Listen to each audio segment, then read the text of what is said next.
नमस्कार सांग मैंने आउ एक फ्रेश न्यूज आपको श्रावण मासर थार्ड समय आम बाहरी बाबा सिमेश्वर मंदिर से सका उठी प्रथम आम बांस काटी कहीं आमको पानी भार बनइबार बांस टी भल भाव चाची दे आम फाड़ी देलु मोर बोलेबम पानी भार कम्प्लीट हो जाए बास आउ कि बनइबार आम जोर सोरे लगी पड़ू कहीं आमको मार्केट भी जीवार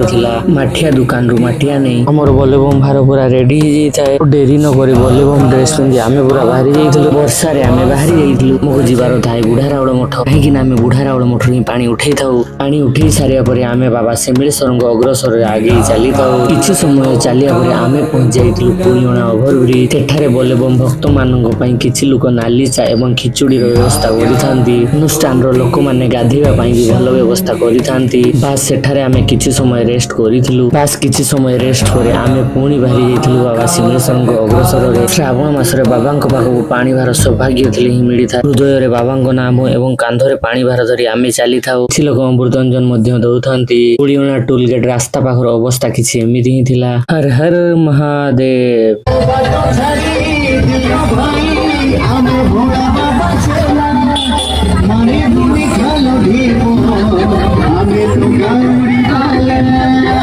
श्रावण मासर सोमवार माने भोलेबम भक्तों क्रेज किछि अलगा ही था यात्रा पोलो पाखरे मध्य भोलेबम भक्तों भिड़ किछि अलगा प्रकार ही थिला बास आम मंजिल को आउ किछि बाट ही थिला 7 घंटार संघर्ष पर आमे पहुंच जाइलु बाबा सिमेश्वर मंदिर एई वर्ष भोलेबम भक्तों भिड़ मंदिर रे किछि अलगा प्रकार ही थिला जन समुद्र देखुचंदी तो किछि अलगा प्रकार 3 वर्ष जीवा भितरे मु एमिति भिड़ केबे भी देखि नथिली जेमिति कि एई वर्ष भिड़टी हेछि अरे बाप रे एटा कोन महाप्रभुଙ୍କ प्रसाद 2 घंटा अपेक्षा पर आमे मंदिर भितर को पसी पानी ढाळिथिलु पानी ढाली सारी आमे खाइथिलु पूरी तरकारी भल भी तो